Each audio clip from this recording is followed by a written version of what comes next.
అమర్ తన మిలిటరీ ఆపరేషన్లో భాగంగా ఒక ఫ్యామిలీని కాపాడడానికి బుజ్జమ్మ డ్రెస్కి ఒక చిన్న మైక్రో క్యామ్ని పెట్టి ఆ ఇంటికున్న సీక్రెట్ లైన్ ద్వారా బుజ్జమ్మని ఇంట్లోకి పంపిస్తూ ఉంటాడు. మ్యాన్ హోల్ని ఓపెన్ చేసి డ్రైగా ఉన్న మ్యాన్ హోల్లో బుజ్జమ్మని దించి ఇంట్లో ఉన్న మ్యాన్ హోల్ ద్వారా లోపలికి ఎంటర్ అవ్వమని చెప్తాడు అమర్. అలాగే బుజ్జమ్మ స్వరంగ మార్గం లాంటి మ్యాన్ హోల్ నుండి ఇంట్లోకి ప్రవేశిస్తూ ఉంటుంది. మైక్రో క్యామ్ ద్వారా ఇంట్లో ఏం జరుగుతుందో, ఎంతమంది తీవ్రవాదులు ఉన్నారో అమర్, మేజర్, రాథోడ్, బాగి అందరూ చూస్తూనే ఉంటారు. మెల్లిగా ఇంట్లోకి ఎంటర్ అవుతుంది బుజ్జమ్మ.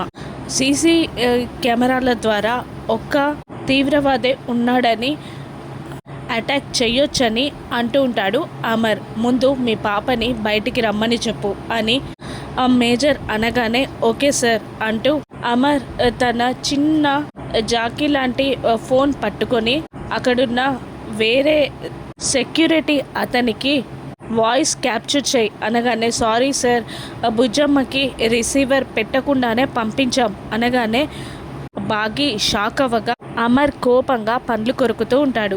ఇప్పుడు ఏం చేయాలో తెలియక లోపట ఏం జరుగుతుందో చూస్తూ ఉంటారు అందరూ. ల్యాప్టాప్ ఫుటేజ్ ద్వారా లోపలికి అడుగులు వేస్తూ ఉంటుంది బుజ్జమ్మ.